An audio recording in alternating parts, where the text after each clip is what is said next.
রাজস্ব ঘাটতি ও ঋণের চাপ নিয়েই 9,38,000 কোটি টাকার বাজেট দিচ্ছে সরকার। মূল্যস্ফীতি নিয়ন্ত্রণ সহ আয় ব্যয়ের বৈষম্য কমানোই বড় চ্যালেঞ্জ। যতটুকু আমাদের সামর্থ্য ছিল তার মধ্যে বাজেট করতে হয়েছে। সামনের দিকে একটা প্রসপারাস বাংলাদেশ দেখতে চাই, সেদিকে যাওয়ার একটা প্রচেষ্টা এখানে আছে। সীমিত সম্পদের মধ্যে বাজেটে দেশের সকল মানুষকে স্বস্তি দেওয়ার প্রত্যাশা অর্থমন্ত্রীর। বিকেল ৩টায় জাতীয় সংসদে 2026-27 অর্থ বছরের বাজেট প্রস্তাব উত্থাপন। বাজেটে দাম কমছে জীবন রক্ষাকারী ওষুধ সহ হার্টের রিং ও ডায়ালাইসিস ফিল্টারের, কমবে সোলার ও এসির দাম, বাড়বে রড প্লাস্টিক পণ্য সহ বিলাসবহুল গাড়ির দাম। অর্থনৈতিক গণতন্ত্রায়নের বাজেটে প্রথম যুক্ত হচ্ছে সৃজনশীল অর্থনীতি। ফ্ল্যাগশিপ প্রকল্পে থাকছে ফ্যামিলি কার্ড, কৃষক কার্ড, ভাতা বাড়ছে সামাজিক নিরাপত্তার চলমান কর্মসূচিতেও।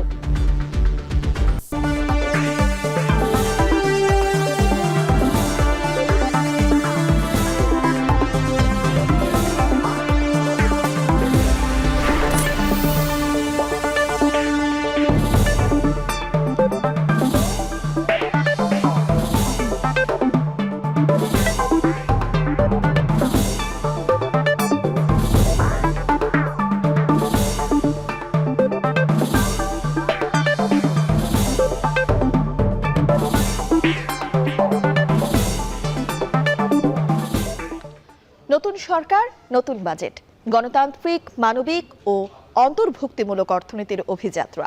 এই প্রতিপাদ্যে বিএনপি সরকার তাদের প্রস্তাবিত 2026-27 অর্থ বছরের বাজেটে সৃজনশীল অর্থনীতিকে যুক্ত করছে। আকারে বেড়ে যাওয়া বাজেটে সরকারকে ভরসা রাখতে হচ্ছে ব্যাংক ঋণের ওপর। রাজস্ব আদায়ে পিছিয়ে থাকাকেই ঋণ নির্ভরতার কারণ হিসেবে বলা হচ্ছে। প্রায় 2.5 লাখ কোটি টাকার ঘাটতি নিয়ে শুরু হবে আগামী অর্থ বছর। উন্নয়ন ব্যয়, তার যোগান ও ঘাটতি মোকাবেলায় সরকারের উদ্যোগগুলো কি হতে পারে, সেই আলোচনার বিস্তার নিয়ে কথা হবে এখন বাজেটে। সঙ্গে রয়েছি আমি তানজিলা খান মিম। দর্শক, দিনব্যাপী এখন টেলিভিশনের এই আয়োজনে রয়েছে বাজেটের খুঁটিনাটি বিশ্লেষণ ও বিশেষজ্ঞ মতামত। আমাদের সঙ্গে রয়েছেন জাহাঙ্গীরনগর বিশ্ববিদ্যালয়ের অধ্যাপক শর্মেন্দ্র নীলর্মী। আপা, আপনাকে স্বাগত জানাচ্ছি আমাদের এখন বাজেটের আজকের এই বিশেষ আয়োজনে। এখন টিভির আজকের আয়োজনে আপনাদেরকে স্বাগত জানাচ্ছি। দিনব্যাপী আলোচনা হবে জাতীয় বাজেট 2026-27 নিয়ে। আজকের বিভিন্ন দফার আলোচনায় বিভিন্ন বিশেষজ্ঞগণ তাদের নিজস্ব দক্ষতা, নিজস্ব কাজের জায়গা থেকে আলোচনা করবেন বাজেট নিয়ে। আপনারা আশা করি সাথে থাকবেন। এবং এই পর্বে আজকে প্রারম্ভিকে আমাদের সাথে রয়েছেন সেন্টার ফর পলিসি ডায়ালগের গবেষণা পরিচালক ডক্টর খন্দকার মোয়াজ্জেম হোসেন। আপনাকে স্বাগত। আমরা কিছুটা প্রেজেন্টেশন শুনে আবারও মূল আলোচনায় ঢুকে যাব। ধন্যবাদ আপা আপনাকে। দর্শক, সীমিত সম্পদের মধ্যে দেশের জনগণকে স্বস্তি দেবে এবারের বাজেট। তাই এর মধ্য দিয়ে জাতির আকাঙ্ক্ষা ও প্রত্যাশা পূরণের আশা অর্থমন্ত্রী আমির খসরু মাহমুদ চৌধুরীর। সকালে জাতীয় সংসদ ভবনের উদ্দেশ্যে বাসা থেকে বের হওয়ার সময় এবং সংসদ ভবনে পৌঁছে অর্থমন্ত্রী সাংবাদিকদের বলেন, সব জনগোষ্ঠীকে বিবেচনায় রেখেই বাজেট প্রণয়ন করা হয়েছে। যতটুকু সামর্থ্য ছিল তা দিয়ে এই বাজেট করতে হয়েছে সরকারকে। এ সময় নাগরিক সুবিধার কথা উল্লেখ করে তিনি বলেন, প্রত্যেকটি নাগরিককে এই বাজেটে অন্তর্ভুক্ত করা হয়েছে। ভঙ্গুর অর্থনীতি থেকে স্থিতিশীলতার দিকে যাওয়ার প্রচেষ্টা রয়েছে এবারের বাজেটে।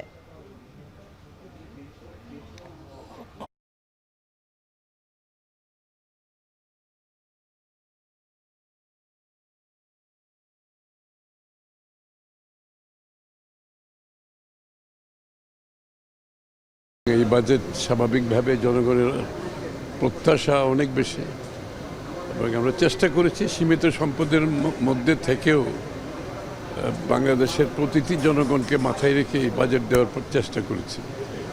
এবং সবচেয়ে বেশি আমরা শুরু করেছি কাজটা একেবারে হতদরিদ্র যারা পিছিয়ে পড়া লোক আছে তাদেরকে মাথায় রেখে, এবং ক্রমান্বয়ে সকলের জন্য, সকল গোষ্ঠীকে মাথায় রেখে সকলে যাতে এই অর্থনীতিতে অংশগ্রহণ করতে পারে, অর্থনীতির সুফল পায়, সেটা মাথায় রেখে বাজেট করেছে। বিকেল ৩টায় জাতীয় সংসদে প্রস্তাবিত বাজেট উপস্থাপন করবেন অর্থমন্ত্রী আমির খসরু মাহমুদ চৌধুরী।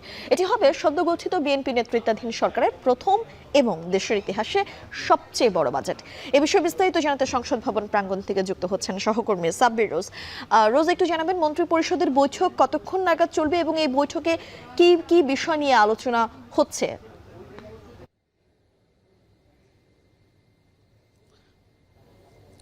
মিম, আজ কিন্তু সেই বহুল কাঙ্ক্ষিত সময়ে, যে সময়টি এই 2026-27 অর্থ বছরকে নির্ধারণ করবে, সেই বিষয়টি অর্থাৎ বাজেটের যে বিষয়টি সেটি ঠিক 3টায় এই সংসদ ভবনের এই কক্ষ থেকেই অর্থমন্ত্রী আমির খসরু মাহমুদ চৌধুরী তিনি কিন্তু জাতির উদ্দেশ্যে পেশ করবেন। তার আগে এখন সকল মন্ত্রীদের উপস্থিতিতে মন্ত্রিপরিষদ বৈঠক শুরু হয়েছে ঠিক 10টায় এবং সেটি চলমান রয়েছে। মূলত প্রতি বছর বাজেটের আগে মন্ত্রী পরিষদ দের একটি বৈঠক অনুষ্ঠিত হয়। সেই বৈঠকে আমরা কিন্তু বাজেটটির সম্ভাব্য আকার জানি 9,38,000 কোটি টাকা। সেই সম্ভাব্য আকারকেই মূলত একটি নির্দিষ্ট আকারে রূপ দেওয়ার, অর্থাৎ একটি নির্দিষ্ট সংখ্যায় নিয়ে আসার বিষয়টি কিন্তু এই সভাতে চলমান রয়েছে, এমনটি আমরা জানতে পেরেছি। এবং 2026-27 অর্থ বছরে জাতীয় বাজেট আজকের সেটি কিন্তু এই সরকারের নেতৃত্বাধীন অর্থাৎ বিএনপি সরকারের নেতৃত্বাধীন প্রথম বাজেট, এবং এটি বলা চলে যে দেশের ইতিহাসে সবচেয়ে বড় বাজেট। এবং সরকারের নির্বাচনী অঙ্গীকার পূরণের চাপ থেকেই মূলত এই ধরনের বাজেটের আকার করা হয়েছে, এমনটি আমরা জানতে পেরেছি। এবং প্রস্তাবিত বাজেটে আগামী অর্থ বছরে মোট জিডিপি ধরা হয়েছে কিন্তু 48,30,000 কোটি টাকা। একই সাথে অর্থনৈতিক প্রবৃদ্ধির লক্ষ্য নির্ধারণ করা হয়েছে 6.5%। এবং আরও বিভিন্ন বিষয়ে আমরা সংশ্লিষ্ট সূত্রে জানতে পেরেছি যে মূল্যস্ফীতির যে বিষয়টি বড়ই লক্ষ্য করা যাচ্ছে গেল বছর থেকে, সেই প্রেক্ষাপট কিন্তু মাথায় রাখা হয়েছে। এবং মূল্যস্ফীতি কমিয়ে নেওয়ার কথা বারবারই অর্থমন্ত্রী বলেছেন, আমরা এর আগেও শুনেছি সরকারের বিভিন্ন সংশ্লিষ্ট ব্যক্তিবর্গের কাছ থেকে। সেই জায়গায় কিন্তু 7.5% নামিয়ে আনার লক্ষ্য নির্ধারণ করা হয়েছে এবারের বাজেটে। এবারে বাজেটে উদ্যোক্তাদের জন্য কিন্তু একটি বিশাল তহবিল রাখা হয়েছে। আমরা দেখেছি যে এর আগেও বিভিন্ন সময়ে দেশের তরুণ ক্ষুদ্র মাঝারি উদ্যোক্তাদের নিয়ে নানা ধরনের কথাবার্তা বলা হয়েছে এবং সংসদে প্রস্তাবিত নানা ধরনের বিষয় উঠে এসেছে। সেই জায়গায় কিন্তু 225 কোটি টাকা এবং ক্ষুদ্র মাঝারি উদ্যোক্তাদের জন্য 2,000 কোটি টাকার তহবিল গঠনের প্রস্তাবনার সম্ভাবনা রয়েছে। এবং সরকারি চাকরিজীবীদের জন্য একটি নতুন বেতন কাঠামো এবং আংশিক বাস্তবায়নেরও ঘোষণা আসতে পারে। মোটা দাগে মূল্যস্ফীতি নিয়ন্ত্রণ, খাদ্য নিরাপত্তা নিশ্চিতকরণ, অর্থনীতি পুনরুদ্ধার সহ উচ্চতর প্রবৃদ্ধি অর্জন সহ মোট 13টি বিষয়কে কিন্তু আজকে জোরতরভাবে গুরুত্ব দেওয়া হবে বলে আমরা সংশ্লিষ্ট সূত্রে জানতে পেরেছি। আমরা দেখেছি যে সকালে অর্থমন্ত্রী কিন্তু বলেছেন যে এই বাজেটটি হবে একটি জনবান্ধব বাজেট এবং এখানে হতদরিদ্র থেকে শুরু করে দেশের সকল গোষ্ঠীর কথা মাথায় রাখা হয়েছে এবং পাশাপাশি সরকারের যে নির্বাচনী প্রতিশ্রুতি সেটির বাস্তবায়নের একটি বড় ধাপ এগিয়ে যাবে দেশ, এমনটি প্রত্যাশার কথাও কিন্তু তারা বারবার বলেছে। অর্থাৎ এই বৈঠক শেষ হলে আমরা বাজেটের নির্দিষ্ট আকার জানতে পারবো। মিম, জাতীয় সংসদ ভবন থেকে মন্ত্রিপরিষদের বৈঠক সম্পর্কে বিস্তারিত জানাচ্ছিলেন আমাদের সহকর্মী সাব্বির রোজ। কেমন হতে যাচ্ছে এবারের বাজেটের আকার, রাজস্বের লক্ষ্যমাত্রা, ঘাটতি ও ঋণ কেমন কি থাকছে, সেসব বিস্তারিত জানাতে আমাদের সহকর্মী সাজিদ আরাফাতকে এই মুহূর্তে আমরা আমন্ত্রণ জানাচ্ছি আমাদের এখন বাজেটের এই আজকের বিশেষ আয়োজনে। এবং সাজিদ, আপনাকে স্বাগত জানাচ্ছি। সেই সঙ্গে আমরা জানতে চাই আপনার কাছে নিশ্চয়ই এই যে বাজেটের যে আকার, সেই আকার, সেই সঙ্গে এত টাকা কোথা থেকে আসলো, এবং আরেকটি বিষয় হচ্ছে বড় বাজেট দেয়া সহজ কিন্তু সেটি বাস্তবায়ন করা নিশ্চয়ই অনেক কঠিন হবে। তো সেই জায়গা থেকে সদ্য নতুন সরকারের পক্ষে সেটি কতটা চ্যালেঞ্জ হতে যাচ্ছে জানতে চাই। মিম, অসংখ্য ধন্যবাদ আপনাকে। আমরা দেখছিলাম বাজেটের অনেকগুলো বিষয় নিয়ে আপনি আলোচনা করছিলেন। 2026-27 অর্থ বছরের যে বাজেট সেটি বিকেল 3টে নাগাদ সংসদে ঘোষণা করা হবে এবং বলা হচ্ছে যে এই বর্তমান যে নির্বাচিত সরকার তাদের প্রথমবার এটি বাজেট হতে যাচ্ছে, প্রথম বাজেট। এবং বর্তমান যে প্রধানমন্ত্রী রয়েছেন তারও এটি প্রথমবারের বাজেট এবং বর্তমান যে অর্থমন্ত্রী রয়েছেন আমির খসরু মাহমুদ চৌধুরী তিনিও প্রথমবারের মতো এই বাজেট দিতে যাচ্ছেন এবং বলা হচ্ছে যে দেশের ইতিহাসে সবচেয়ে বড় বাজেট এটি হতে যাচ্ছে। টাকার অঙ্কে তো নিশ্চয়ই। এবং বাজেটটা কি আসলে একটু যদি বলি আপনাকে, যে একটি বার্ষিক যে পরিকল্পনার অংশ। আমরা যারা সাধারণ মানুষ রয়েছি তাদের যে সংসারের একটা পুরো বার্ষিক পরিকল্পনা থাকে, তারই অংশ হিসেবে আমরা যদি পুরো বাংলাদেশের 18 কোটি বা 20 কোটি মানুষকে একটি পরিবারের অংশ হিসেবে ধরি, এই পুরো পরিবার চালানোর যে প্রক্রিয়া বা পরিকল্পনা, সেটি কিন্তু সরকার এই পরিকল্পনার অংশ হিসেবে এই বাজেট দিয়ে থাকে। এবং সেই আমরা কিন্তু জানি সাজিদ যে আমরা আসলে পরিবারে যে বাজেটটা করি সেটা আমাদের আয় বুঝে তারপর আমরা ব্যয় করি, কিন্তু সরকার কিন্তু সেক্ষেত্রে এটি একটি মজার বিষয় যে ব্যক্তি আয় বুঝে ব্যয় করে, কিন্তু সরকারের ক্ষেত্রে আগে ব্যয়ের খাতগুলো ঠিক করা হয়, পরে সরকার আয়ের যে উৎসগুলো সেগুলো থেকে আয়গুলোর যে উৎস সেই উৎসগুলো ঠিক করে। আমরা একটু দেখে নিতে চাই যে এবারের বাজেট আসলে কেমন হতে যাচ্ছে, টাকার অঙ্কের পরিমাণটা কেমন, ঘাটতি বাজেট কত বা রাজস্ব বিষয়গুলো যে আছে সেগুলো আমরা একটু বিশ্লেষণ করতে চাই। আমরা একটু ওয়ালে দেখতে চাই 2026-27 অর্থ বছরের যে প্রস্তাবিত বাজেট, সেখানে এক নজরে টাকার অঙ্কে আমরা দেখছি যে বাজেটের আকার 9,38,000 কোটি টাকার যে বাজেট, এটি সবচেয়ে বড় বাজেট বলা হচ্ছে, এই 55তম বাজেট এটি।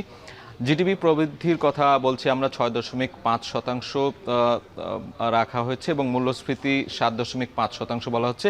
মিম, একটু বলে রাখি, মূল্যস্ফীতি একটি বড় গুরুত্বপূর্ণ জায়গা। আমরা এখন পর্যন্ত যেটি দেখেছি যে মূল্যস্ফীতির বৃদ্ধির ফলে কিন্তু মানুষের যে জনজীবন, দৈনন্দিন জীবনে কিন্তু ব্যাপক নেতিবাচক চাপ পড়ে যায়, দ্রব্যমূল্যের দাম বেড়ে যায়, অনেক অসুবিধার মুখে পড়েন কিন্তু মানুষ। সেই মূল্যস্ফীতি 7.5% সরকার স্থিতিশীল রাখতে চায়। আমরা গত মে মাসে দেখেছি যে সেটি 8.42% বেড়েছে, অর্থাৎ গত 16 মাসের মধ্যে সর্বোচ্চ মূল্যস্ফীতি হয়েছে। অর্থাৎ দ্রব্যমূল্যের যে দাম সেটি কিন্তু বাড়তে বাড়তে মানুষের জনজীবনের মধ্যে একেবারে নাভিশ্বাস উঠে গিয়েছে। সেটি 7.5% রাখাটা সরকারের জন্য অনেক বড় চ্যালেঞ্জের বিষয়। এবং এরই মধ্যে আমরা দেখেছি যে অনেক পণ্যের দাম কিন্তু কমানোর ঘোষণা দিয়েছে সরকার। কর ছাড়ের আওতায় কিন্তু নিত্য প্রয়োজনীয় প্রায় 50 থেকে 60টি পণ্যে এই কর ছাড়ের যে বিষয়টি সেটি কিন্তু সরকার নজর দিয়েছে। বিশেষ করে চাল, ডাল, তেল, এই যে নিত্য প্রয়োজনীয় জিনিসগুলো রয়েছে, চিনি থেকে শুরু করে, স্বস্তি দেবে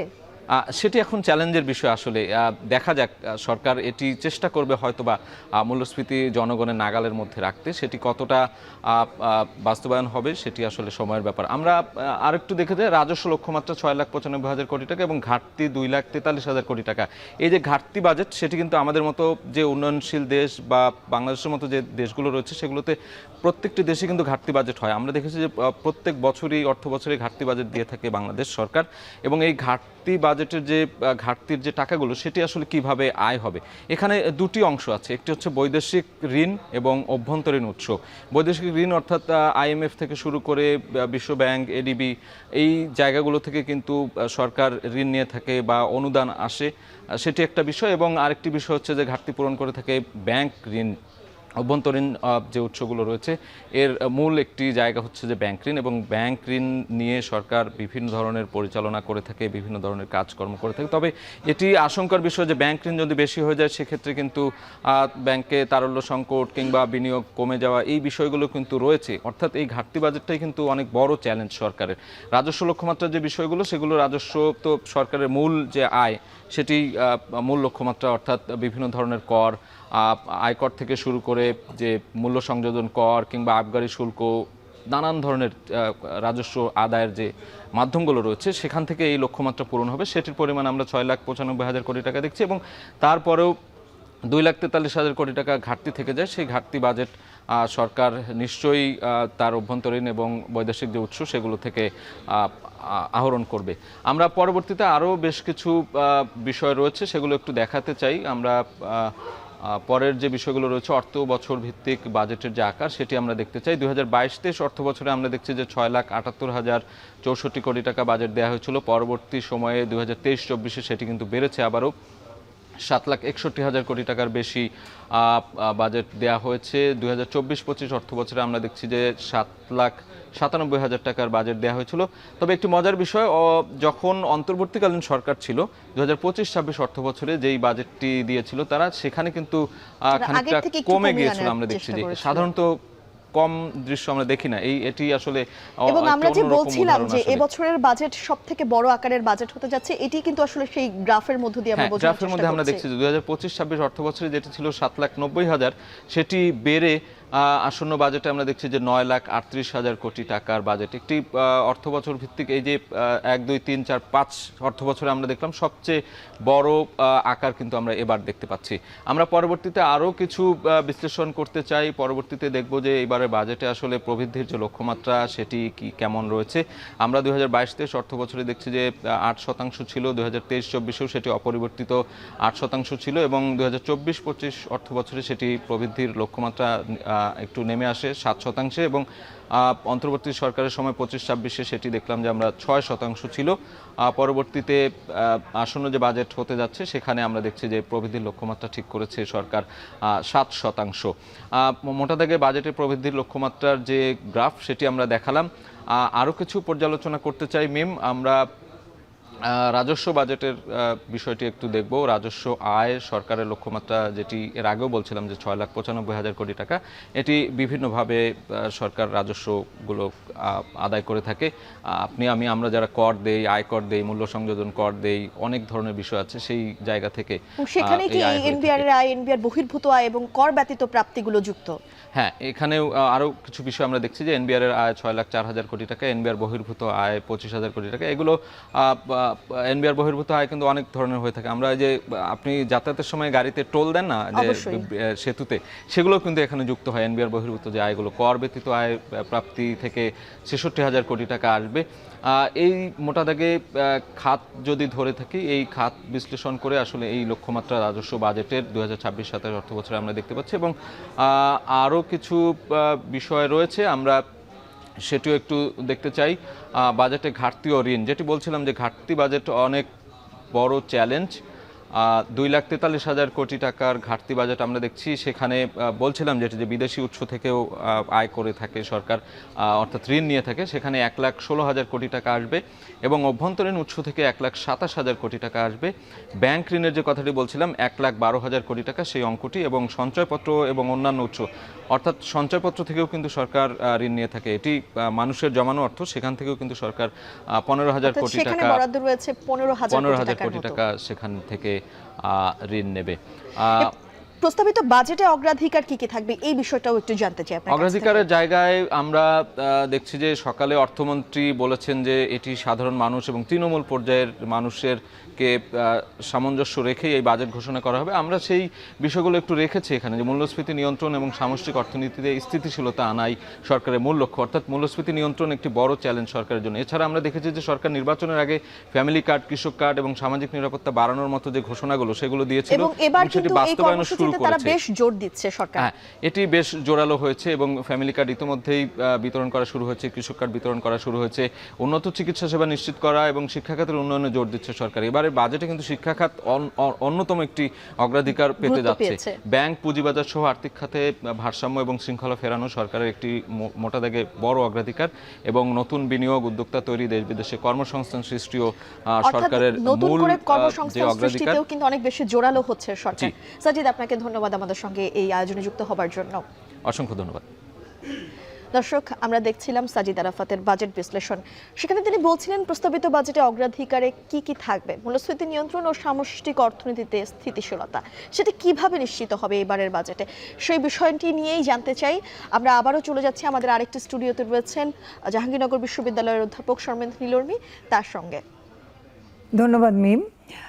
দর্শক মণ্ডলী, আপনাদেরকে জানানোর চেষ্টা করা হলো যে এবারের অর্থ বছরের যে বাজেটটা আজকে প্রস্তাবিত হবে সেই বাজেটের মোটা দাগে যে অঙ্কগুলো আমাদেরকে জানতেই হয় সেই অঙ্কগুলো নিয়ে, এবং এর সাথে একটু আমরা বোঝার চেষ্টা করলাম যে কি কি ধরনের চ্যালেঞ্জ আমাদের মোকাবেলা করবার মাধ্যমে আমাদের জনগণের জীবনে, আমাদের জীবনে খানিকটা স্বস্তি আসতে পারে। সরকারের সাথে কি কি সামনে কি কি চ্যালেঞ্জ আছে।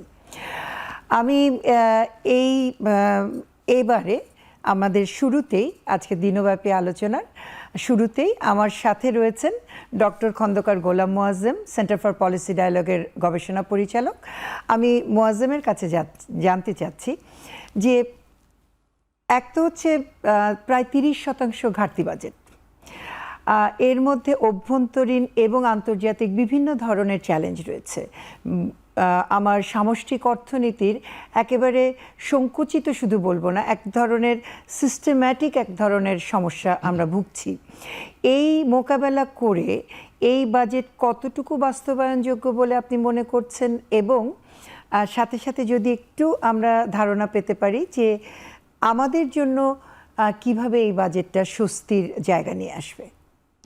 দেখুন, একটি রাজনৈতিক সরকার প্রায় 15 বছর পরে যখন ক্ষমতায় আসছে, 15 তো নয় 15 বছর পরে যখন ক্ষমতায় আসছে, তখন তার কাছে জনগণের প্রত্যাশা অনেক থাকে। নিশ্চয়ই। তো সেরকম একটা সময়কালে যদি সরকার খুব বেশি সংকুচিত অর্থনৈতিক কাঠামো নিয়ে চিন্তা করে, অর্থাৎ বাজেট কাঠামোকে খুব বেশি সম্প্রসারিত না করে শুধুমাত্র, যেহেতু সামষ্টিক অর্থনীতিতে বিভিন্ন রকমের চ্যালেঞ্জ রয়েছে, শুধু এটিকেই মাথায় রেখে যদি এগুতে চায়, তাহলে জনগণের সাথে তার যে সম্পর্কের জায়গাটি সেটি ক্ষতিগ্রস্ত হতে পারে। একদম। যেহেতু তারা রাজনৈতিক সরকার, সুতরাং এই বাজেটে ওই দিকটিকে বেশি গুরুত্ব দেওয়া হয়েছে বলে আমার কাছে মনে হয়েছে, যে তারা বাজেটটির মাধ্যমে এক ধরনের জনসম্পৃক্তি বাড়াতে চেয়েছে। অর্থাৎ এই যে আমরা বড় বাজেট বলছি, এবং সেটা অর্থনীতির ভাষায় বা তত্ত্বীয় পয়েন্ট থেকে আসলেও যে ধরনের সামষ্টিক চ্যালেঞ্জ রয়েছে তাতে এটি অর্জন করার ক্ষেত্রে দুরূহ বিষয়, কিন্তু সরকার সেই চ্যালেঞ্জটি নিতে চেয়েছে বলে মনে হয়। তাহলে মোয়াজ্জেম, এখানে যদি একটু আমি যোগ করি, তার মানে সরকার শুধুমাত্র সংকট মোকাবেলা না, এই সংকট উত্তীর্ণ করে আমি উন্নয়নের ধারাবাহিকতায় আরও কত দূর এগোতে পারবো সেই ভিশনটা এই বাজেটের মধ্যে এক ধরনের প্রথিত আছে বলে আমরা আশা করছি। দেখুন, এখানে সংকট মোকাবেলার বিষয়টিকে সরকার স্বীকার করে নিয়েছেন, কিন্তু এটাও তিনি অনুধাবন করছেন সংকটটি সহসা শেষ হবে না, এবং এটা আর বেশ কিছুকাল যাবে। আপনি যদি ব্যাংকিং খাতের সংকট দেখেন, সেটা সহসা এখান থেকে বেরিয়ে আসা কষ্টকর।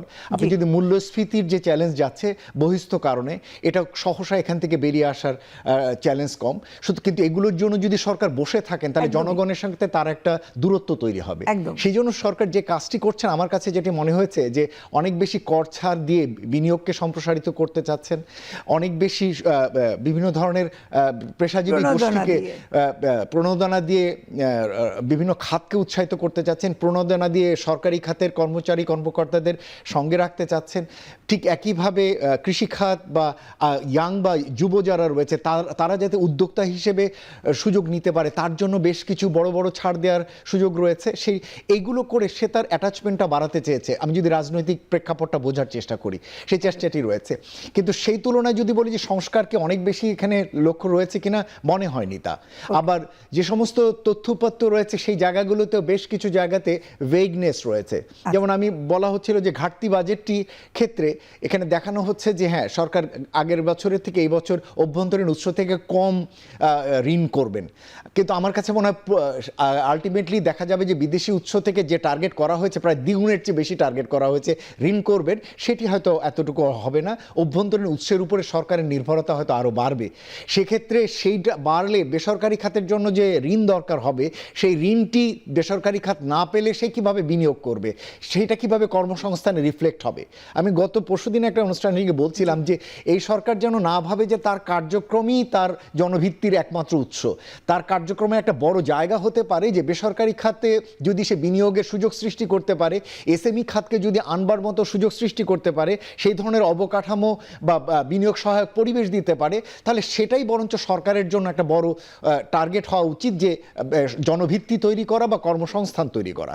তো সেইটি যেন সরকারের মাথায় থাকে, যে বেসরকারি খাত সহায়ক যেন পরিবেশ এই বাজেটের মাধ্যমে যেন তৈরি হয়, যাতে এসএমই খাত, বড় বিনিয়োগকারী, বিদেশি বিনিয়োগকারী সকলেই যাতে বিনিয়োগের ব্যাপারে আগ্রহী হন। আচ্ছা, এই প্রসঙ্গে মোয়াজ্জেম একটু দর্শক মণ্ডলীকে জানিয়ে রাখি যে সরকার যে বাজেট পেশ করেন তার যে আকার আয়তন, সেটা আমাদের সামগ্রিক যে অর্থনৈতিক কার্যক্রম এক বছরে তার 14 থেকে 15%। তার বাইরে কিন্তু একজন গণিমিয়া কৃষক যখন তার কৃষিকাজ করেন, বা আমি আপনি যে বিভিন্ন ধরনের কাজ করে থাকি, সেটার অধিকাংশই কিন্তু বেসরকারি বিনিয়োগ, এবং সেটার প্রায় 85% এই সরকারের বাজেটের বাইরে এক ধরনের কার্যক্রম। কিন্তু বাজেটটা এই যে প্রণোদনা এবং নীতির মাধ্যমে আমার এবং আপনার যে আচরণ, আমার এবং আপনার যে বিনিয়োগ, আমার এবং আপনার যে ভোগের আয়োজন, সেগুলোকে নিয়ন্ত্রণ করে থাকে। সেটা খুব গুরুত্বপূর্ণ। আপনাকে মানে আমাদের বাজেটে তো দুটো থাকে, একটা আয় এবং ব্যয়। তাহলে প্রথমে আয়ের প্রসঙ্গে আসি। ঘাটতি বাজেট দিয়ে শুরু করেছিলাম, আবার উপস্থাপক প্রথমেই বলেছেন, মিম বলছিলেন যে সম্পদ সীমিত, সে সীমিত সম্পদ তো সবসময় থাকে। ঘাটতি বাজেটও কিন্তু আমরা এবার নতুন দেইনি। এইবারের ঘাটতি বাজেটটা বিশেষভাবে আলোচিত হবার একটা কারণ হচ্ছে আমার কর আহরণের উচ্চ লক্ষ্যমাত্রা নির্ধারণ করা। এইটা কতটুকু বাস্তবানুক এবং সেই ক্ষেত্রে এনবিআর এর সক্ষমতা কীরকম আছে? এবং আপনি বলছিলেন যে মানুষের জীবনকে বেগবান করবার জন্য বেশ কিছু কর ছাড় এবং প্রণোদনা দেওয়া হয়েছে। তাহলে সেই সাপেক্ষে আমার এই উচ্চ মাত্রার কর হার আহরণের যে লক্ষ্যমাত্রা ঠিক করেছি সেটাই বা কতটুকু বাস্তবায়ন? আমরা যেটা তথ্যপত্রে দেখলাম যে এনবিআর এর যে লক্ষ্যমাত্রা নির্ধারণ করা হয়েছে প্রায় 1,06,000 কোটি টাকা বাড়তি রাজস্বের টার্গেট করা হয়েছে। যদিও আমরা যে এই অর্থ বছর শেষ হয়নি এখনো, 5,23,000 কোটি যেটি টার্গেট ধরে প্রাক্কলন যেটি, সেটিও আসলে বছর শেষে অর্জন হবে কিনা, কেননা দেখা যায় যে এটিও যখন অ্যাকচুয়াল আসে আমরা দেখি যে এটি আরো কমে যায়। এখনই মনে হয় প্রায় একটা বড় রকমের ঘাটতি রয়েছে, প্রায় 2,10,000 কোটি টাকার মনে হয় এখনই ঘাটতি রয়েছে। সুতরাং সেদিকে বিবেচনা করলে 5,23,000 যেটি বলা রয়েছে সেটা আরো কম, এবং সেই অনুযায়ী 6,29,000 কোটি টাকার যে লক্ষ্য দেওয়া হয়েছে সেটি বিবেচনা করলে এটা আসলে 1,06,000 না, বরঞ্চ 2 লক্ষ কোটি টাকার একটা বড় রকমের জাম্প দেবার প্রয়োজন হবে। আপনি যদি আমাকে প্রশ্ন করেন অর্থনীতির ভিতরে এই পরিমাণ পটেনশিয়াল আছে কিনা, আমি বলবো যে অর্থনীতির ভিতরে এর থেকেও বেশি পটেনশিয়াল রয়েছে রাজস্ব আদায়ের। আমরা সক্ষমতা কি আছে? হ্যাঁ, আসছি সেখানে। আমরা সিপিডির পক্ষ থেকে 2021 সালের তথ্য নিয়ে কাজ করেছিলাম, এবং সেখানে আমরা দেখতে পেয়েছি যে কর ফাঁকি, কর এড়িয়ে যাওয়া বা কর জালের বাইরে থাকার জন্য সেই অর্থ বছরে প্রায় 1/3 কম রাজস্ব আদায় হয়েছে, যেটা আসলে আদায় করা সম্ভব। সুতরাং এই যে বিপুল পরিমাণ কর জালের বাইরে রয়ে গেছেন, তারা কতটা আনার চেষ্টা করছেন। এবারের বাজেটে কিন্তু এই কর জালের বাইরে যারা রয়েছেন তাদেরকে আনার বিভিন্ন রকমের উদ্যোগ আমরা আজকে সমকাল পত্রিকায় আমরা দেখতে পেলাম। আমার মনে হয় যে এটা খুবই একটা ভালো উদ্যোগ, যে একই ব্যক্তিকে বারবার করের জন্য আঘাত করা, লার্জ ট্যাক্স পেয়ার ইউনিটকে বারবার হ্যামার করার চেয়ে যারা কিনা কর জালকে এড়িয়ে যাচ্ছেন, বাইরে থাকছেন, তাদেরকে কিভাবে কর জালে নিয়ে আসা যায়। এবং সেই কারণে আমরা দেখতে পাচ্ছি যে এনবিআর তার কার্যক্রমের ভিতরে ভূমি রেজিস্ট্রেশনের সাথে সম্পর্কিত বিষয়গুলো, আন্তর্জাতিক যে লেনদেন তার সাথে সম্পর্কিত বিষয়গুলো, ব্যাংকের সাথে যে কোনো ধরনের ট্রানজ্যাকশনের বিষয়গুলো, পুঁজিবাজারের সাথে যে কোনো সম্পর্কিত লেনদেন সেটাকে করেছে। যে কেউ ব্যাংক অ্যাকাউন্ট খুললে তাকে টিন নিতে হবে সেটিকে বাধ্যতামূলক করছে। যে কোনো এসএমই খাতে লেনদেন করলে সেখানে আপনি অ্যাডভান্স ইনকাম ট্যাক্সকে যুক্ত করা হয়েছে। এই যে জিনিসগুলো করেছেন, এর ফলে কিন্তু একটা বড় রকমের ট্যাক্স জাল বিস্তৃতির সুযোগ তৈরি হলো। আপনার প্রশ্নটি হলো যে এর মাধ্যমে কি আদায়ের সুযোগ তৈরি হয়? অবশ্যই একটা বড় আদায়ের সুযোগ তৈরি হবে, কিন্তু আপনার দ্বিতীয় প্রশ্নটি ছিল যে এই যে কর ছাড় দিল তাতে যে সরকার ফিসক্যাল এক্সপেন্ডিচার রেভিনিউ থেকে হারালো, তাহলে সরকার এইগুলোর মাধ্যমে কি সেটিকে মেটাতে পারবে কিনা? আমার কাছে মনে হয় যে কর ছাড়ের বিষয়টা বরঞ্চ বিনিয়োগকে আকৃষ্ট করবার জন্য দরকার, এবং সেই বিনিয়োগ যদি আসে সেখান থেকেও সরকারের রাজস্ব আদায়ের সুযোগ তৈরি হবে। ভোক্তারা যদি নতুন নতুন পণ্য ক্রয় করেন সেখান থেকেও সরকারের রাজস্ব আদায়ের সুযোগ তৈরি হবে। সুতরাং কর ছাড়ের বিষয়টিকে আমি ইতিবাচকভাবে দেখতে চাই, ব্যবসা বান্ধব পয়েন্ট থেকে দেখতে চাই। কিন্তু আমার কাছে যেটি মনে হয় যে ব্যবসাকে টার্গেট করতে হলে শুধু কর ছাড়টি যথেষ্ট নয়, কেননা আরও অন্য অনেক ধরনের প্রতিবন্ধকতা রয়েছে যেটিকে নজর দেওয়া দরকার। এই মুহূর্তে একটা বড় প্রতিবন্ধকতা ব্যবসায়ীদের জন্য হচ্ছে সুদের হার। আপনি ব্যাংক থেকে ব্যাংক থেকে ঋণ পাওয়া যাচ্ছে না, এটা একটা বড় দুশ্চিন্তা। ব্যাংকগুলোর অবস্থা খারাপ, সরকার ব্যাংক থেকে ঋণ করছেন, বেসরকারি খাত ঋণ পাচ্ছেন না। সুতরাং প্রথম নিশ্চিত করা দরকার সরকারের যে ব্যাংক ব্যবস্থা থেকে যাতে ব্যবসায়ীরা ঋণ পান, এটা হচ্ছে প্রথম। দ্বিতীয় হচ্ছে সুদের হারটি কিভাবে গ্র্যাজুয়ালি কমে আসে সেই জন্য সরকারের কাজ করা দরকার। এই যে উচ্চ পরিমাণে খেলাপি ঋণ, বিশেষায়িত ঋণ হয়ে আছে, এটা ব্যাংকগুলোর কস্ট বাড়াচ্ছে এবং সেটা এখন ভোক্তা বা যারা লোন নিচ্ছেন তাদের উপরে চাপছে। এই জায়গা থেকে কিভাবে এক অঙ্কের ঘরে সুদের হার নামিয়ে আনা যায় সেই চেষ্টাটি করা দরকার। ঠিক একইভাবে রেজিস্ট্রেশন, লাইসেন্সিং, রিনিউয়ালের মতো জিনিসগুলো এগুলো অনলাইন ভিত্তিক করা যাচ্ছে না, এবং এনবিআর এর ট্যাক্স সাবমিশন এটাও পুরোপুরি এখনো ডিজিটালাইজেশন করা যাচ্ছে না। এবং আমরা বুঝি কেন এটা করা যায় না, কেন তারাও চায় তাদের কাছে লোক আসুক, আমাদের ব্যবসায়ীরাও চায় তাদের সাথে এক ধরনের নেগোসিয়েশনে যেতে। এর ফলে যেটা দাঁড়ায় যে সেটা হচ্ছে প্রক্রিয়াগুলো সহজ হচ্ছে না এবং এক ধরনের অনৈতিক লেনদেন চলছে, এবং এর ভুক্তভোগী মূলত এসএমই খাতের ব্যবসায়ীরা হচ্ছে। সুতরাং শুধু শুল্ক বা কর ছাড়ের বিষয় না, শুল্ক বহির্ভূত অন্যান্য বিনিয়োগ সহায়ক পরিবেশ যেটি, সেই জায়গাতে সরকারের নিশ্চিত করা দরকার। এক্ষেত্রে আরেকটা জিনিস ব্যবসায়ীদের জন্য খুব জরুরি হয়ে পড়েছে, সেটা হলো বিদ্যুৎ এবং গ্যাস বা জ্বালানির সরবরাহ, একদম। আপনি হয়তো পরে জিজ্ঞেস করবেন, কিন্তু তারপরে আমি অন্তত সরবরাহের জায়গাটি কেন সরকারের যেন মাথায় থাকে যে এই অর্থ বছরেও কিন্তু জ্বালানি সরবরাহ স্বাভাবিক হবে বলে মনে হয় না। উচ্চমাত্রায় জ্বালানির মূল্য বৈশ্বিক পর্যায়ে থাকবে এটা আশঙ্কা করা যায়, এবং সেই কারণে সরকারকে হয়তো জ্বালানি আমদানির প্রয়োজন হবে, সেটার জন্য যেন পর্যাপ্ত সরকারের হাতে অর্থ বরাদ্দ বা ভর্তুকির জন্য বরাদ্দ যেন থাকে। ঠিক একইভাবে বিকল্প জ্বালানি, নবায়নযোগ্য জ্বালানির মতো জিনিসগুলোকে সরকার যেন সুযোগ দেন। দেখতে পাচ্ছি সরকার বেশ কিছু জায়গায় সুযোগ দেওয়া হয়েছে, এর মাধ্যমে বিনিয়োগও হবে, জ্বালানির উপর নির্ভরতা, আমদানি নির্ভরতাও অনেকটা কমবে। সুতরাং এই জায়গাগুলোকে সরকারের আমার মনে হয় নির্দেশ করা দরকার। একদিকে হচ্ছে রাজস্ব আদায় বৃদ্ধির জন্য চেষ্টা করা, বিনিয়োগ সহায়ক পরিবেশ সৃষ্টি করা, এবং সেটা বাজেটের মাধ্যমে এবং বাজেটের বাইরে। একদমই। আপনি আসলে সামগ্রিকতার মধ্যে এতগুলো গুরুত্বপূর্ণ কথা বলেছেন। আমি একটু যদি সূত্র ধরিয়ে দিই দর্শকদের জন্য, সেটা হচ্ছে আমাদের বাংলাদেশের অর্থনীতির ইতিহাসে রাজস্ব আহরণের যে প্রবৃদ্ধি, সেটা অ্যাভারেজে 10 থেকে 12%। আমি যদি ভুল না বলে থাকি। হ্যাঁ, ঠিকই বলেছেন। এবং আপনি আমাকে অবশ্য আরেকটা প্রশ্ন করেছিলেন যে সক্ষমতার বিষয়টা, আমি পরে উত্তর দেব অবশ্য। আচ্ছা, 10 থেকে 12% হচ্ছে আমাদের অ্যাভারেজে প্রবৃদ্ধির হার রাজস্ব আহরণের। শুধুমাত্র এক অর্থ বছরে 10-11 সম্ভবত আমরা 22% মতো প্রবৃদ্ধির হার পেয়েছিলাম, এবং সেটাও পুরো বৈশ্বিক যে দাম বৃদ্ধি ঘটেছিল তার সাপেক্ষে আমাদের বাণিজ্যের যে বাণিজ্য থেকে শুল্ক আহরণের পরিমাণ বেড়ে যাওয়াতে আমরা 22% প্রবৃদ্ধি পেয়েছিলাম।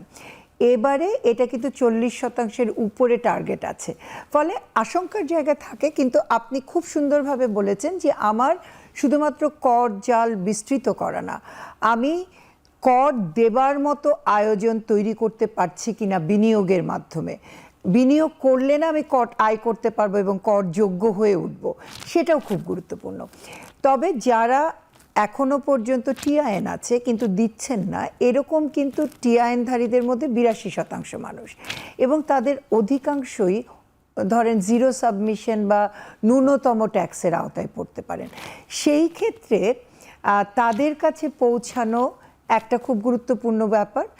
এবং আরেকটা আপনাকে প্রশ্নটা আমি করতেই চাই, সেটা হচ্ছে ব্যাংকগুলোর যে আন্ডার ইনভয়েসিং এবং ওভার ইনভয়েসিং যে চর্চাটা রয়েছে ব্যবসায়ীরা ব্যাংকগুলোর মাধ্যমে করে থাকেন, সেই জায়গায় আমরা যদি সঠিকভাবে এই অঙ্কগুলো করতে পারতাম, আমার শুল্ক আহরণ যেমন বাড়তো, ঠিক তেমনিভাবে আমার দেশ থেকে কিন্তু পুঁজি বাইরে চলে যাওয়াটা বা পাচার হয়ে যাওয়াটাও কমতো।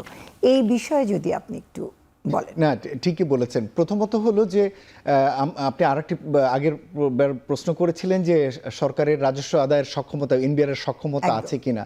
আমার কাছে মনে হয় যে তারা যদি চায় তা আসলে তাদের পক্ষে সম্ভব, কিন্তু প্রশ্নটি হচ্ছে যে তারা সেই ধরনের একটা লক্ষ্য নিয়ে এগোবে কিনা। এবার যে ধরনের কার্যক্রম নিয়েছে তাতে এই কার্যক্রমগুলো যদি এই অর্থ বছরের মধ্যে সে গুছিয়ে আনতে পারে, যে ধরনের ইগুলো এনবিআর এর সঙ্গে সমস্ত ধরনের অনলাইন ভিত্তিক যে কানেকশনগুলো তৈরি করা, আপনি জানেন যে এনবিআর এই এক ধরনের এখন ডিজিটালাইজেশনের ভিতরে রয়েছে, বিভিন্ন ধরনের সফটওয়্যার ভিত্তিক তার পেমেন্ট কাঠামোতে যাচ্ছে, এবং বড় ব্যবসায়ীরা কিন্তু ইতিমধ্যে অনলাইন ভিত্তিক পেমেন্ট দিচ্ছেন। এই অর্থ বছরে সম্ভবত করতে যাচ্ছে এনবিআর, সেটা হলো সকলের জন্য অনলাইন ভিত্তিক পেমেন্ট বাধ্যতামূলক। সেটা শুধু ব্যক্তি এবং কর্পোরেট উভয়ের জন্য সেটা বাধ্যতামূলক করা হচ্ছে। যদি সেটা করা হয় তার মাধ্যমেও কিন্তু একটা উচ্চ আদায় সেটা এই অটোমেটিক্যালি এখানে আসবার, হ্যাঁ, ভিত্তিতে আসবার একটা সুযোগ তৈরি হবে। ধন্যবাদ মুআজ্জেম। আরেকটা ছোট্ট এই যে যেটা আপনি বললেন যে এই যে আন্ডার ইনভয়েসিং হচ্ছে বা এই ওভার ইনভয়েসিং হচ্ছে, এই জায়গাগুলোর ক্ষেত্রে আমার মনে হয় যে কেন্দ্রীয় ব্যাংক যদি তার নজরদারি বাড়ায়, এবং এক্ষেত্রে একটা বড় সুযোগ হলো আপনি ইন্টিগ্রেটেড ফাইন্যান্সিয়াল সিস্টেম যদি করতে পারেন, যে কোনো ধরনের মানি ট্রানজ্যাকশনগুলো কেন্দ্রীয় ব্যাংক বা এনবিআর যে কোনো জায়গায় আপনি ধরতে পারবেন, যেটা কিনা ভারতে আধার কার্ডের মাধ্যমে করা যায়, যে আধার কার্ডে যে কোনো ধরনের ট্রানজ্যাকশন করলেই সেটা রিপোর্ট থাকবে, এবং সেই রিপোর্টটি আপনি আপনার বছর শেষে ফাইন্যান্সিয়াল স্টেটমেন্টের সাথে জমা দেবেন, তখন কিন্তু ইজিলি এই চেকিংটা হয়ে যায়। আমাদের ওইরকম একটা সমন্বিত ইন্টিগ্রেটেড ফাইন্যান্সিয়াল ট্রানজ্যাকশন সিস্টেমে আগামীতে ধীরে ধীরে যেতে হবে। একদম মুআজ্জেম, এই পর্বে একটা বিরতিতে যাচ্ছি, কিন্তু আগামী পর্বে এনার্জি বিষয়ে আপনার কাছ থেকে কিছু জিনিস শুনতে চাইব। দর্শক মণ্ডলী, বিরতিতে যাচ্ছি, কিছুক্ষণের মধ্যেই আমরা আবার ফিরব, সঙ্গে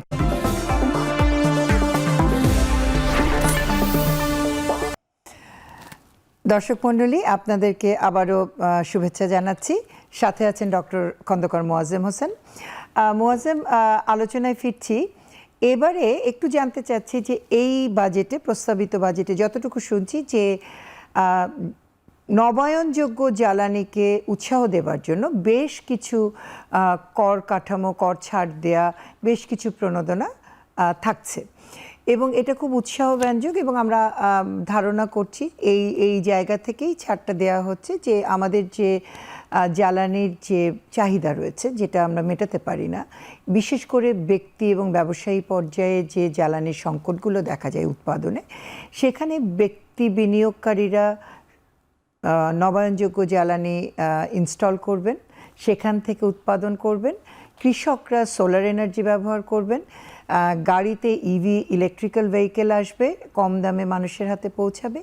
এই যে নবায়নযোগ্য জ্বালানির ক্ষেত্রে কর প্রণোদনা দেওয়ার বিষয়টা রয়েছে, আপনি যদি এটাকে মূল্যায়ন করেন যে শুধুমাত্র কর প্রণোদনা দিলেই কি আমাদের যে আকাঙ্ক্ষা, যে এক্সপেক্টেড আউটকাম, আমরা সেখানে পৌঁছাতে পারবো?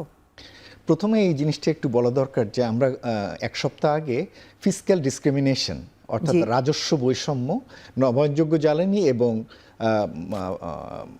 যেটাকে আমরা বলি ফসিল ফুয়েল, জীবাশ্ম জ্বালানি, এই দুটোর একটা বিশ্লেষণ তুলে ধরেছি এবং সেখানে আমরা দেখেছি যে নবায়নযোগ্য জ্বালানি কি পরিমাণ বৈষম্যের শিকার এবং সরকার কিভাবে জীবাশ্ম জ্বালানিকে বছরের পর বছর সাপোর্ট দিয়ে গেছে। এবং এটা হয়েছে শুধুমাত্র রেভিনিউ পয়েন্ট থেকে না, এটা হয়েছে একেবারে ব্যক্তি স্বার্থে, কিছু গোষ্ঠীর স্বার্থে, এমনকি সেই গোষ্ঠীগুলোর সাথে সরকার, পূর্ববর্তমান সরকারগুলোর সম্পর্কে স্বার্থে একদম নেক্সাসটা পরিষ্কার। সুতরাং সেই জায়গা থেকে প্রথমত বেরিয়ে আসাটা দরকার ছিল। সুতরাং এই যে প্রথমত তারা যে শুল্ক ছাড় দিচ্ছেন বিভিন্ন রকমের, এই শুল্ক ছাড়ের উদ্যোগটি রাজনৈতিকভাবে একটি খুবই ইতিবাচক অবস্থান নির্দেশ করে এবং সেখানে তারা যে এই যে জীবাশ্ম জ্বালানির নেক্সাস থেকে বেরিয়ে আসতে চাচ্ছেন, এটিকেই আমরা প্রথমত ইতিবাচকভাবে স্বাগত জানাচ্ছি এবং ইতিবাচকভাবে দেখতে চাচ্ছি। এর পরের প্রশ্নটি হলো যে ধরনের শুল্ক ছাড়গুলো হয়েছে সেগুলোই পর্যাপ্ত কিনা, বা যা দেওয়া হয়েছে সেটিই কিনা পর্যাপ্ত।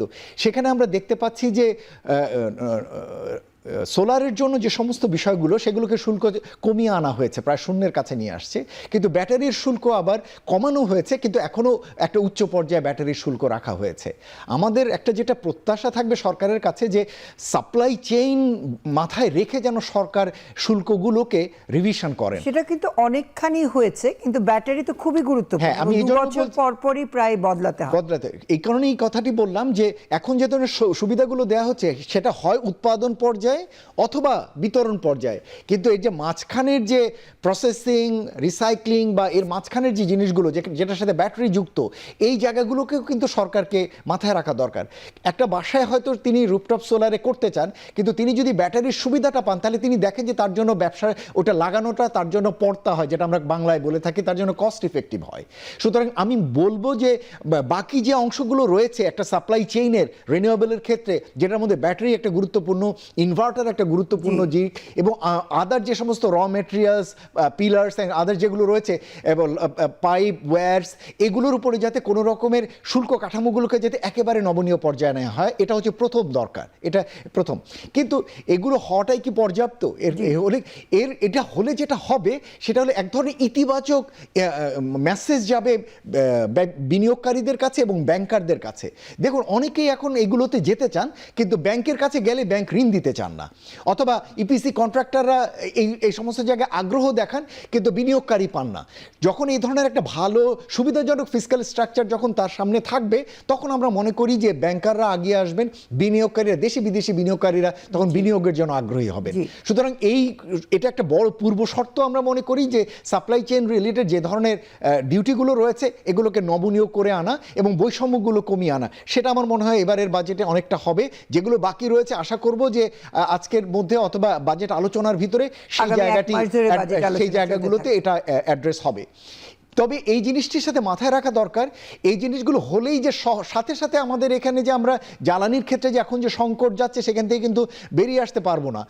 এই জন্য আগামী অর্থ বছরের জন্য জ্বালানি আমদানির জন্য যেন পর্যাপ্ত সরকারের কাছে যেন ভর্তুকি থাকে। আমরা নিজেরাই এলএনজি থেকে বেরিয়ে আসতে বলি, কিন্তু যতটুকু ন্যূনতম দরকার সেটুকু কেনার জন্য যাতে সরকার অর্থ বরাদ্দ রাখে। তো ট্রানজিশন থাকতে হবে। হ্যাঁ, এই ট্রানজিশন পিরিয়ডটা, এবং এই মুহূর্তে একটা ক্রাইসিসও যাচ্ছে, খুবই উচ্চ মূল্য জ্বালানি, এটা কেনার মতো সামর্থ্য কিন্তু নেই। আবার সরকার যেহেতু জনগণকে পুরো ইটা দিচ্ছেন না, প্রাইসটা জনগণের উপরে পাসন করছেন না, সুতরাং ভর্তুকিটি যেন পর্যাপ্তভাবে থাকে যাতে সরকার জ্বালানির জন্য যতটুকু ন্যূনতম দরকার সে আমদানিটি যেন করতে পারে। সুতরাং জ্বালানি নিরাপত্তার জায়গাটি যেন দেখে, অন্তর্বর্তীকালীন পর্যায়ে যেটাকে আমরা জ্বালানি রূপান্তরের যে অন্তর্বর্তী পর্যায়ে সেটা যেন থাকে, এবং এর পরে যাতে জ্বালানি রূপান্তরের দীর্ঘমেয়াদী যে জায়গাগুলো সেটা যেন থাকে। আমরা খুবই আশাবাদী যে এই ধরনের উদ্যোগগুলো, এবং রাজনৈতিকভাবে যেহেতু একটা মেসেজিং রয়েছে সরকারের, এতে করে আগামী দিনে দেশি বিদেশি বিনিয়োগকারীরা নবায়নযোগ্য জ্বালানির ব্যাপারে বিনিয়োগে উৎসাহী হবেন। খুব ভালো বললেন। এখানে ধরেন আমার সোলার ইরিগেশনে কৃষক উৎসাহী হলো, এবং এখানে ধরেন ইরিগেশনে উৎসাহী হলো, কিন্তু আমি যদি বরেন্দ্র এলাকায় যাই, বরেন্দ্র এলাকায় তো সোলার ইরিগেশনে উনি কস্ট এফেক্টিভ বা উৎপাদন খরচ ওনার কমতে পারে, কিন্তু তাতে কিন্তু আমার নিচ থেকে সেচ দেবার যে প্রবণতা, অর্থাৎ আমার ভূগর্ভস্থ পানি তোলার প্রবণতা কমে যাবে না। এই জায়গায় কেন কমবে না মনে হয়? কারণ হচ্ছে তার যা প্রয়োজন সেটা তো উনি দেবেনই। ফলে আমার এই অঞ্চল ভিত্তিক শস্য এবং কম পানি ব্যবহার করে যে শস্য উৎপাদন হয় সেগুলোর তো টার্গেটিং এবং প্রায়োরিটাইজেশন একটা ভিন্ন বিষয়। কিন্তু আমি যে জায়গায় আমি এই জায়গাটাতে আপনাকে একটু অ্যাড করি। জি, দেখুন, এখন যেভাবে কাঠামোটি দাঁড়াচ্ছে তাতে আপনি শুধুমাত্র আপনার কৃষি জমিতে ইরিগেশনের জন্য শুধু সোলার প্যানেল ব্যবহার করবেন না, এখন নেট মিটারিং করা হচ্ছে, মানে হচ্ছে আপনার উৎপাদিত বিদ্যুৎ আপনি কিন্তু গ্রিডে দিয়ে দিতে পারেন, এবং সেখান থেকে কিন্তু আপনার আয় আসবে। সুতরাং আপনি যতটুকুই আপনার জমিতে এই গ্রিড সোলার ব্যবহার করে যতটুকু বিদ্যুৎ দিচ্ছেন সেটি ভালো, এবং তার মাধ্যমে আপনার বিদ্যুৎ সাশ্রয় হচ্ছে, ব্যয় সাশ্রয় হচ্ছে। আবার আপনি বাড়তি সময় বা যখন লিন সিজন, যখন ফসল থাকছে না, তখন কিন্তু আপনি গ্রিডে দিয়ে আয় করতে পারছেন। অন্যান্য দেশগুলোতে এটাকে আরো উৎসাহিত করা হয়েছে এভাবে যে এখানে ফিড ইন ট্যারিফ, অর্থাৎ যতটুকু মাত্রায় আপনি বিদ্যুৎ বিল দেন তার থেকে আরো 1 টাকা বেশি, 1 সেন্ট বেশি করে দেওয়া হয়, যাতে সে আরো উৎসাহী হয় এই ধরনের গ্রিড বেস সিস্টেমের সাথে যোগাযোগ রাখতে। সুতরাং কৃষিতে কিন্তু শুধুমাত্র ফসলের জন্য তার জন্য পানি দেবে না, সে কিন্তু এখন একজন বিনিয়োগকারী হিসেবে বিদ্যুৎ বিনিয়োগকারী হবারও তার সুযোগ রয়েছে। একদম। এবং এটা ভীষণ রকমের একটা আমি বলবো যে ধনাত্মক প্রবণতা তৈরি করবার মতো সুযোগ তৈরি হয়েছে। মোয়াজ্জেম, আপনাকে এই পর্যায়ে ধন্যবাদ জানাচ্ছি। নিশ্চয়ই সামনে আগামীতে অনেকগুলো আলোচনা আপনার সাথে বাকি থেকে গেল, এবং আশা করছি যে পুরো বছর ধরে এই যে ধনাত্মক প্রবণতাগুলো বাজেটের মধ্যে রয়েছে, বিভিন্ন চ্যালেঞ্জ সমেত, সেগুলো কিভাবে সরকার এবং আমরা মোকাবেলা করব এবং সামনের দিকে এগোবো, এই আলোচনা আমাদের মধ্যে চলতে থাকবে। আপনিও যুক্ত থাকবেন, আমিও যুক্ত থাকব আশা করি, এবং আপনাকে ধন্যবাদ জানাচ্ছি কষ্ট করে আসবার জন্য। আপনাকেও ধন্যবাদ। এবং এটা ঠিক যে সিভিল সোসাইটির পক্ষ থেকে আমরা আজকে যে ধরনের একটা হোপ নিয়ে আজকের অনুষ্ঠানটি করলাম, সারা বছর কিন্তু এই জিনিসগুলো আমরা মনিটর করব যে সরকার তার বাজেট বাস্তবায়নে কি ধরনের কার্যক্রম পরিচালনা করে। আগামী অর্থ বছরের বাজেট আসবার আগে যখন আমরা রিভিউ করব, তখন যেন এই ধনাত্মক যে মনোভাব সেইটা সমিতি আমরা করতে পারি, সেই আশাবাদ রেখে দর্শক যাচ্ছি খানিকটা বিরতিতে, এবং আসবো আপনাদের সাথে নতুন অতিথি নিয়ে। সঙ্গে থাকবেন। ধন্যবাদ। নীলরবী আপা, আমরা আবারও আপনার সঙ্গে যুক্ত হব, যেহেতু আজ দিনভর আমাদের বাজেটের আয়োজন রয়েছে। দর্শক, আজ দিনভর এখন বাজেট আলোচনা নিয়ে আমরা রয়েছি আপনাদের সঙ্গে। প্রতি ঘন্টায় ঘন্টায় যুক্ত হবেন নতুন নতুন অতিথিরা, জানবো আমরা এই বাজেটের আদ্যপান্ত, সেই সঙ্গে থাকবে বিশ্লেষণও। এতক্ষণ সঙ্গে ছিলাম আমি তানজিলা খান মিম, এবং এর পরের ঘন্টায় যুক্ত হবেন আমাদের সহকর্মী অন্যয় কর্মকার। সঙ্গেই থাকুন।